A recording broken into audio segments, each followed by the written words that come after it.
Tá bom, então vamos seguir para a segunda pergunta. A segunda é assim, ó. Quando que a bengala pode ser uma aliada e quando ela não pode ser uma aliada?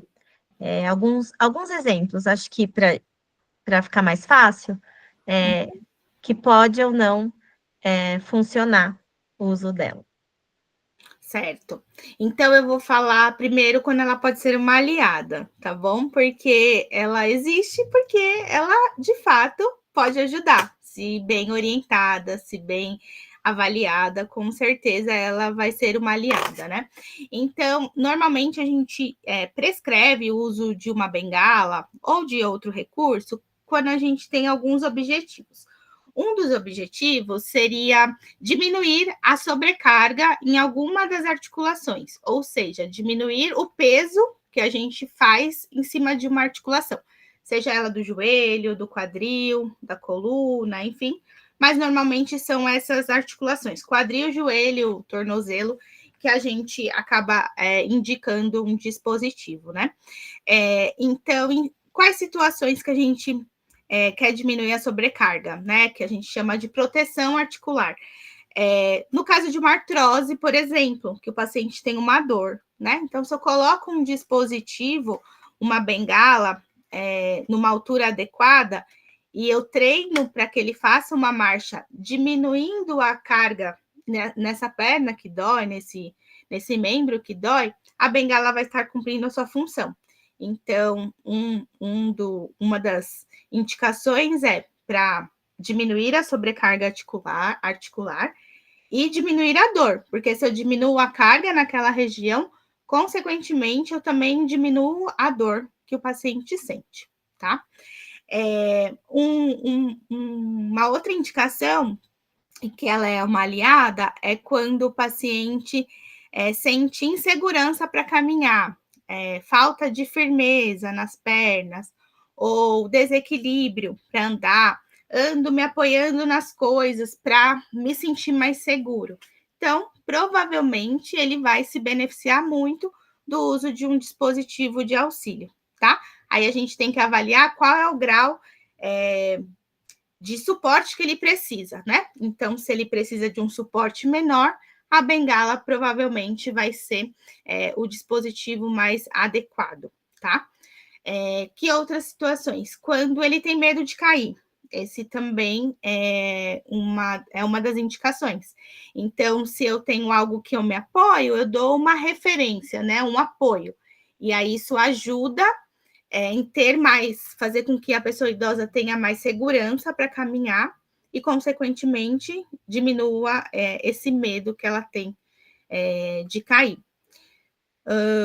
Acho que é basicamente isso. Então, assim, lembrei de um também. Quando faço uma cirurgia, por exemplo, né? Então, às vezes a bengala é o dispositivo ou o andador utilizado dentro do processo da reabilitação, nas fases, né? Então, acabei de fazer uma cirurgia do fêmur, por exemplo, começo usando um andador, depois evoluo para uma bengala, e se eu tenho capacidade, eu tenho alta da bengala e consigo andar de forma independente.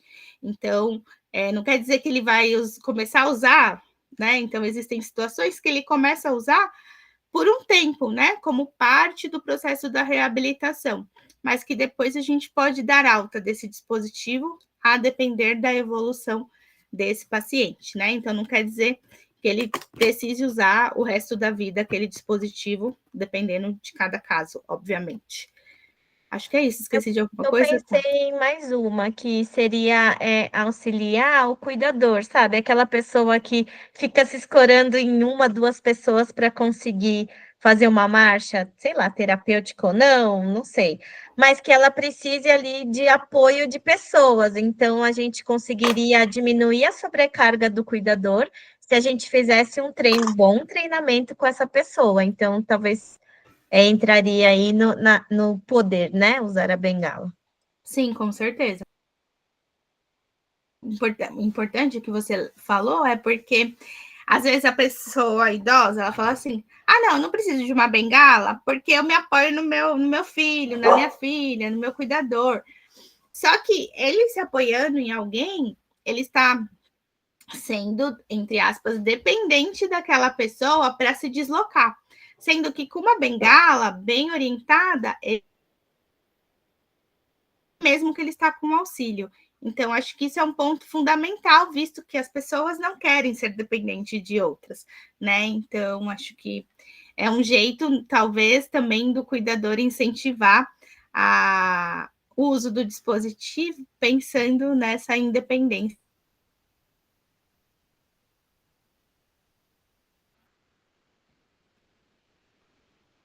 Travou? Voltou. Voltou. E quando que não é uma aliada, Carol?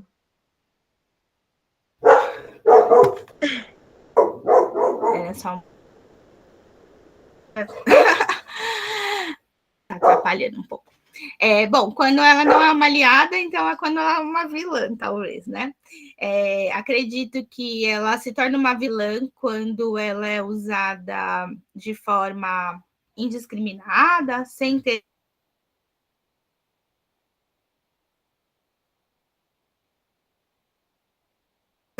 né, adequada. Então, às vezes, a bengala está muito alta para aquela pessoa, e aí ela muitas vezes não vai cumprir o papel dela, que é diminuir a sobrecarga na articulação, por exemplo, se ela está alta. Ela não vai, né, distribuir o peso e ainda vai sobrecarregar outras estruturas, como o ombro, por exemplo, elevado, o cotovelo, vai dar uma alteração postural para aquela pessoa, não vai dar estabilidade pelo qual ela foi desenhada, né, pelo motivo pelo qual ela surgiu. Então, gera mais instabilidade e acaba aumentando o risco dessa pessoa cair e se machucar, né? Quando ela tá mal ajustada, então, esse exemplo que eu dei, às vezes ela tá alta ou às vezes tá muito baixa também, e eu tenho que ficar inclinada para poder me apoiar. Então, ela acaba se tornando mais um risco do que um benefício. Outras situações que às vezes as pessoas esquecem por exemplo, das ponteiras, né? Que tem na bengala, que é aquela borracha que serve para dar segurança, não fazer com que o paciente escorregue, e aquelas ponteiras elas vão se desgastando com o tempo. Então é importante sempre estar trocando essas ponteiras, né? Agora tá mais fácil de achar, essas lojas que vendem as próprias bengalas normalmente vendem, mas naquelas barraquinhas que tem na feira sempre tem vários tipos de ponteiras. Então fica uma dica.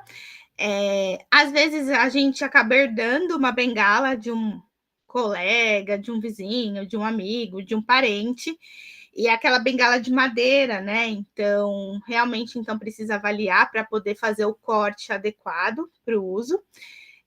Mas a gente tem hoje em dia as de alumínio, que são bem leves e são ajustáveis, né?